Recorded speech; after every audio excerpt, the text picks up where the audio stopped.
For over 50 years, audiences of Indian cinema were captivated by a unique screen presence, defined by expressive eyes and a quiet, steely composure.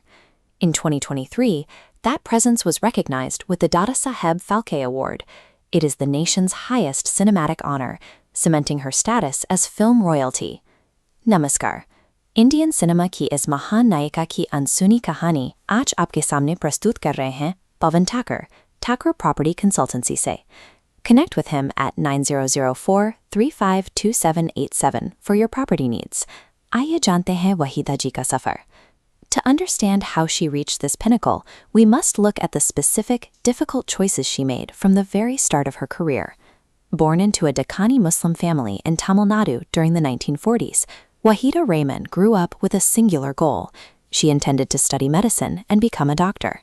While she focused on her studies, she also trained extensively in Bharatanatyam, becoming a master of Abhinaya, the art of communicating complex emotions through facial expression. Her talent was evident early on. India's first Indian Governor-General, C. Rajagopalachari, was so impressed by a teenage waheeda's performance that he personally came on stage to award her a medal. But in 1951, her life took a sudden turn. Her father's death and her mother's illness left the family in a precarious financial position. The dream of a medical career was no longer an option. She accepted offers in Telugu cinema as a way to provide for her family. This pragmatic start meant she entered the industry with a sense of self-reliance that would define her later years. After her early success caught the attention of Guru Dutt's team, she relocated to Bombay for the 1956 crime thriller CID. Almost immediately, industry insiders began pressuring the newcomer. They wanted her to adopt a stage name they described as sexier and more modern, following the trends of the time. The 17-year-old refused.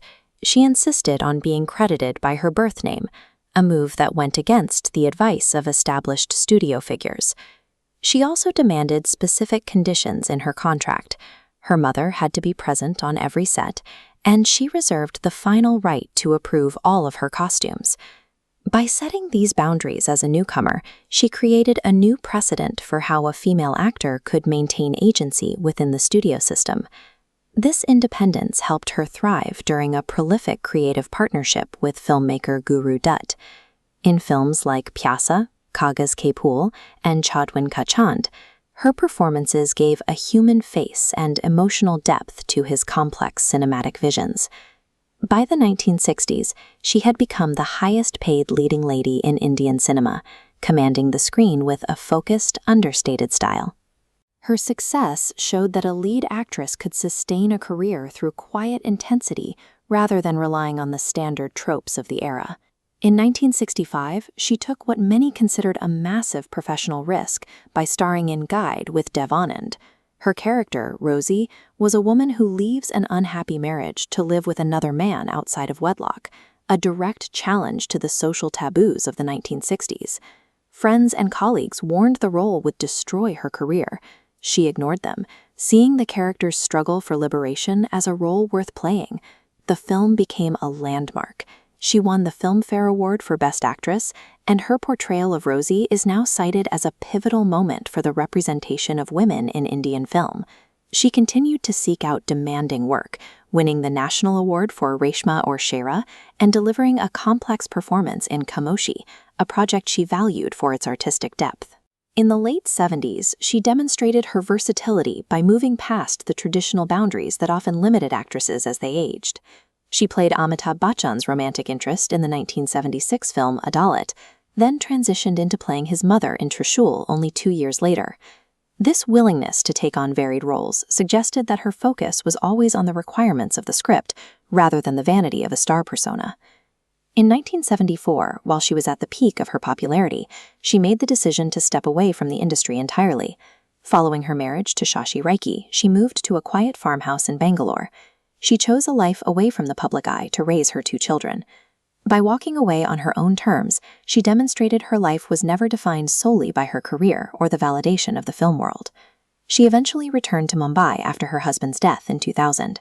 Since then, she balanced philanthropic work with selected appearances in modern films like Rang De Basanti. Her curiosity never faded.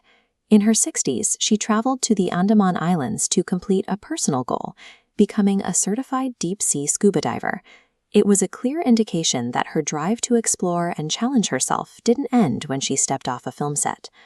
Her career has been recognized with the Padma Shri, the Padma Bhushan, and the Dada Saheb Phalke Award. Waheeda Rehman's career suggests that long-term respect in this industry comes from a refusal to compromise on personal standards. Waheeda Rehman की इस prayer कहानी को अब तक लाया गया है पवन Thakur property consultancy द्वारा। रियल एस्टेट की बेहतरीन सलाह के लिए उन्हें संपर्क करें 9004352787। वीडियो को लाइक और सब्सक्राइब जरूर करें।